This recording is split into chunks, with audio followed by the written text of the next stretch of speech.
Oh, what's up, everybody? How are we all doing today? Oh, what a game! What a game! What a game! Spurs have been knocked out of the Champions League. Was that a surprise?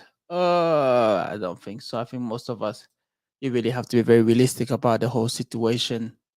They, it's one of those seasons where you look at Spurs, right? You're like, okay, where can we get here? Disappointed. I don't think Spurs fans should be disappointed. It's almost like season's gone now, done and dusted. What's next? Done and dusted. What is next for Spurs? It's a massive, it's a massive blow for them.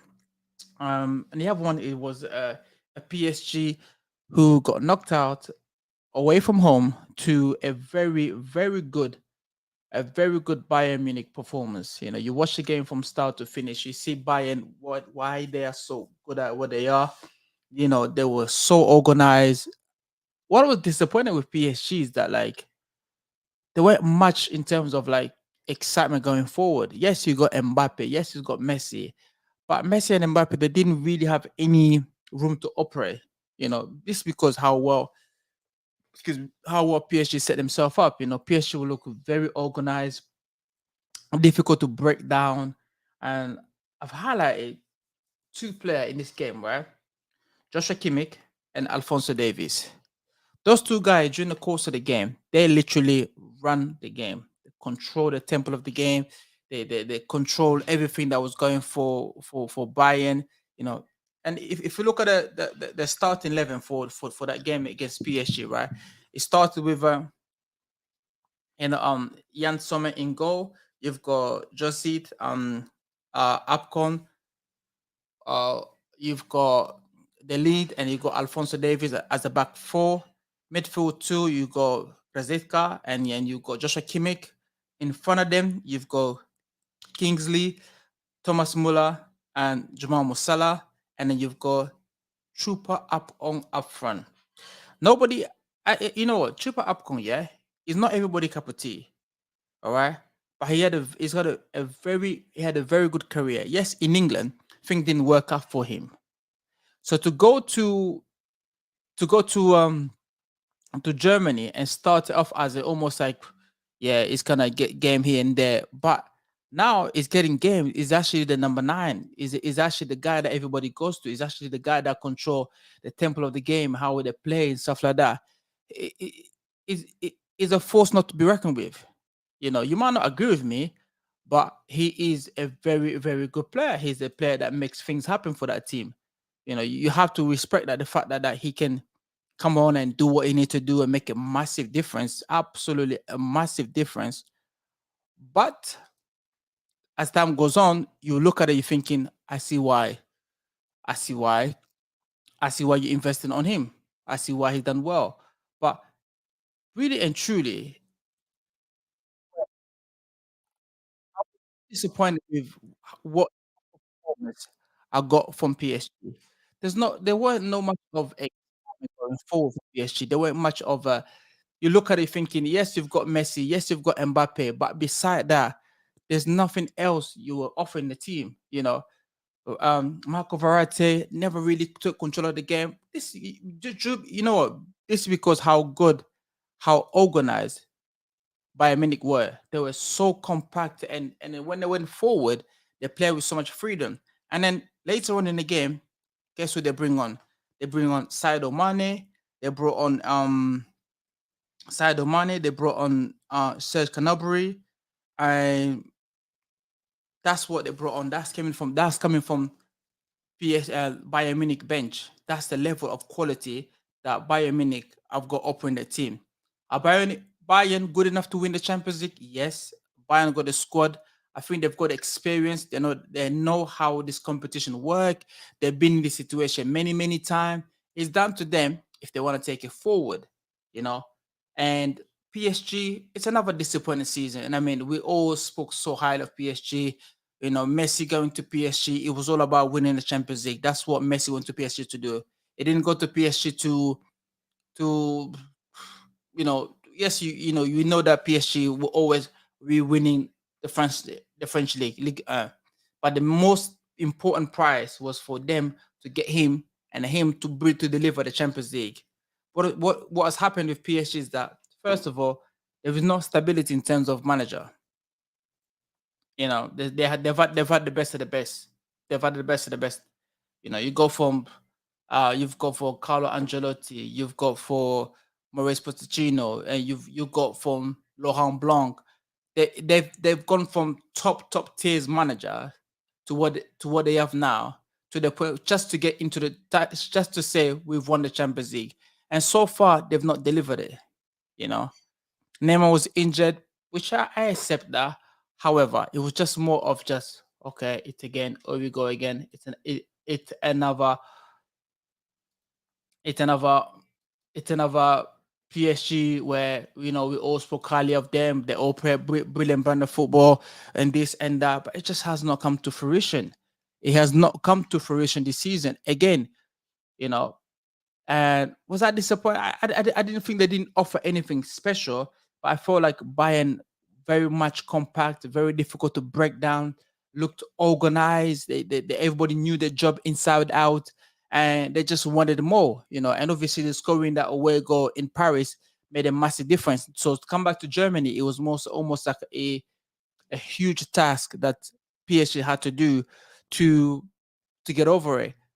Are PSG capable of doing it? Yes, they were. However, it just didn't come to fruition.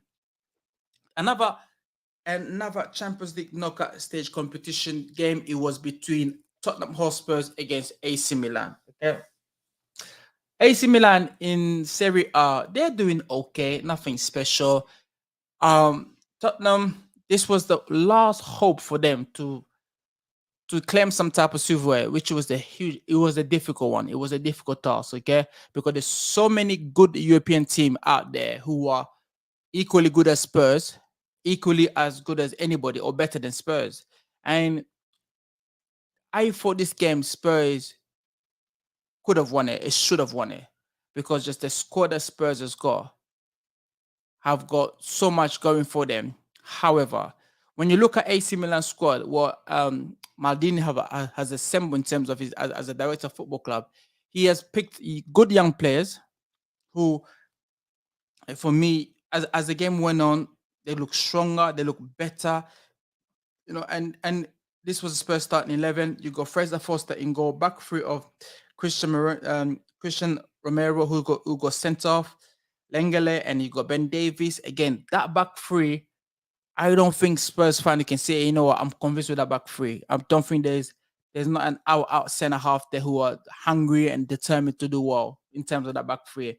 Across midfield four, it was Emerson Royale, Skip, Hoiberg, and Perisic. Again, there is not much goal coming in from that position. Those four in midfield, it's almost like they have so many similar players in that midfield position. I don't see anybody breaking the line in the passings. Yes, I see people breaking possession and passing to other guys, but I don't see them being a threat, anything like that. And then you've got Kushveskin and Yuming Song behind Harry Kane. Again, that's probably the best starting 11 Spurs has got at this present moment. That's the best starting 11. And if you look at AC Milan, you've got Tamori, Shao, and Pierre Kalulu, midfield four of Junior, Masea, Kujit, and you got Sandro Toloni, and you got Theo Hernandez, Rafael, and you go Brahim Diaz, and Drew up front. Again, I'm not saying this squad compared to Spurs squad. Spurs squad on pen and paper, Spurs squad look better, but Spurs squad have not been able to perform this season. It's always stop and start, and that was Antonio Conte first game. Since he's been out from surgery, come back in. I watched the game. The atmosphere it wasn't great. I think AC Milan knew what they had to do. They defense very well as a team. They made it very difficult for Spurs to break them down. They denied them space. But it was like you watch Spurs, you're thinking, okay, what's next year? Like what guys have you got to offer? And as time goes on, you're like, oh, I'm struggling with it. I'm really struggling with Spurs. Uh, another disappointing season, trophyless season, just gone out the window, just gone out. Now it's the focus on Spurs is can they get into the Champions League position for next season? Can they get in that champion? Can Spurs get into Champions League position for next season? That is the sport. That is what Spurs should be focusing on from now on to the end of the season. Because they never really hurt. They never really hurt AC Milan. AC Milan were there for the beating, but for whatever reason, Spurs looked okay. They didn't cause any trouble. They look. Oh, hello, how are you doing, Alex? Thanks for coming through my stream. Spurs looked okay. They didn't cause any trouble. You look at it thinking this is a terrible. I feel for Spurs fans because I feel like there was a big. I predicted Spurs to the world season. I really thought this year Spurs will be competing all front. For some reason, we like freak of the season now. Spurs are out in all competition. You can't count Spurs on Champions League. Not even a competition for uh Premier League. Not out of the Carabao Cup, which United won. FA Cup again. You almost like I'm disappointed because Antonio Conte, his message is always, "I need players. I need player. I need players." For some reason, there's a huge different going on Spurs where nobody's telling nobody the truth. You know, he wants player and he's not getting it. Alex, you know what? AC Milan, they didn't bring anything special. AC Milan were there for the beating. AC Milan are not anything. If this AC Milan team were playing in the Premier League week in, week out, I'll probably say that they're probably eighth in the league, in the Premier League, because they were just there for the beating. But for some reason, or the way Antonio Conte set them up, it just didn't seem like it's almost like Spurs was trying to catch AC Milan on a counter attack every single time. And Milan, they defend really well. I was very impressed with Hikari Tamori. This kid, since he's gone to Milan, he just gone better and better and better. He looks strong. He knows what he's doing. That move for him from Chelsea to AC Milan, probably the best move he's done in his career. His positioning, how to read a game is exceptional. I mean, for a centre half at that age, his positioning, bear that in mind, he's always using his left foot. So he's always in the right place. His game awareness is exceptional for his age. And he's playing week in, week out. For some reason, Gareth doesn't fancy him in the England team. Who knows? But he's in the best place right now and playing the best football. And this just shows that as a young player, if you believe in yourself, go test yourself against the best. You know, and the question really Spurs fans should be asking: what is next for Spurs? Is this another reset button? Where when I press reset, we can start all over again. Because I feel like Spurs fans have been here before. They've been here before. There's so much hype. I said earlier, I spoke so high of the Spurs, thinking Antonio Conte is gonna come in this season. They're gonna back him.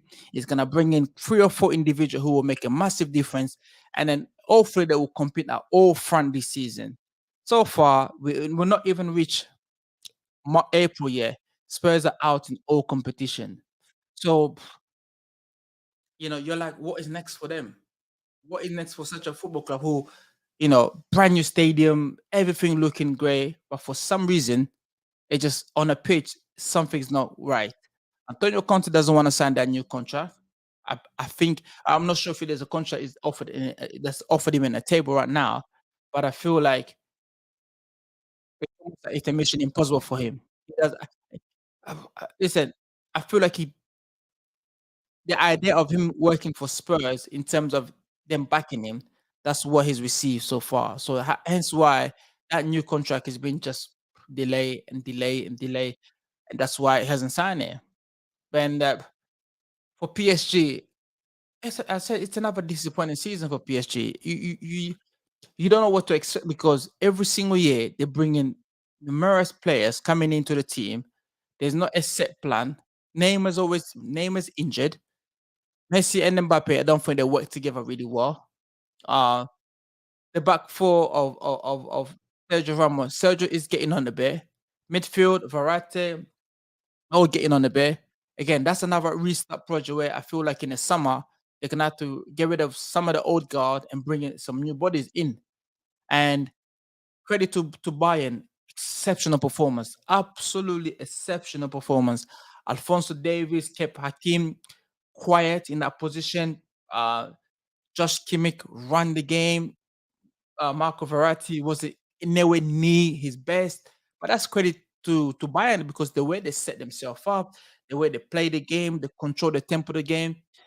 Thomas Muller always as a threat was always causing Spurs, causing PSG problem. All in all, you feel like with PSG in this competition, now with Bayern in this competition, they just know how to get things done properly. They're not panicked. Just bear that in mind.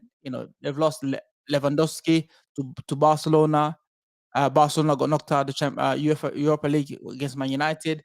So all in all, you know, and people like Sadio Mane came on later on in the game. That shows you the strength of squad that Bayern Munich possess. Leroy Sané wasn't involved today. And the more you look at Bayern, thinking, okay, are Bayern the favor? I probably say they are one of the favor because they are, still Liverpool goes to play. Liverpool will travel to Madrid, and then you've got Chelsea who beaten Dortmund. Again, I would say English club are English club the favors. I probably say Man City. It depending which Man City turn up, because we know Man City. They have been in this position before. We all know how Man City can go in this tournament, play great, group stage, knockout stage. But when it comes to the business end part of it, when it comes to where quarterfinal, semifinal, somehow they never get it right for whatever reason. For whatever reason, Man City in that position they never get it right. So you've got the likes of Madrid, who are another old-ish team, but they still have the know-how how to how to win the game, how to win this tournament. You know, it's fascinating to see how the rest of the tournament goes because now English teams such as uh, Spurs they need to focus on just the league from now on to the end of the season. There's nothing more you can do but just say, you know what, we're gonna focus on the league and we're gonna concentrate of trying to get to the Champions League for next season and rely on other team drop point. That's what Spurs will be thinking. We do our job and hoping other team drop their point, and we can sneak in the back door. And right now, I feel like Spurs fans they have the right to feel disappointed. Signing hasn't been great. A lot of rumors that goes behind the scene in terms of Antonio Conte not signing a new contract. Again, missing out on the Champions League, which means missing out on top target to bring into the football club. I feel like the Spurs and Liverpool they're gonna press a reset button in the summer where they can have to look at overall. They have to look at the whole squad, get rid of the deadwood, bring in player that will bring stability to the football club, hire a manager who actually wants to be in the football club, and and take from there. Harry Kane, would you sell Harry Kane? Ooh, that's the question. That's $1 million question. Would Spurs sell Harry Kane if they had a better offer? That's the question. I think only Harry Kane will know. And Harry Kane is not getting any younger. I think Harry Kane he want to play at the highest level. He want to win tournament. He want to win trophy. Yes, individual accolade is great, but I think as a player you want to be seen as you won such and such a trophy. And the time is ticking for Harry Kane. Really ticking for him. Because I feel like this is another season gone with not a major team trophy in his cabinet. Yes, in individually it does really well, score goals, but as a team, the guys behind him, I always feel like they let him down. You know, it's sad enough. I feel like if the offer comes in that is suitable for everybody, you should just take it and move on. Guys, thank you for watching this live stream. I appreciate that. I know it will start a little bit late, but make sure you head over to the YouTube, subscribe, like, comment. If anybody has any question, make sure you drop that. Make sure you drop those questions below, and I will do my very best to respond to it. And I hope you have a good night, and I'll see you soon.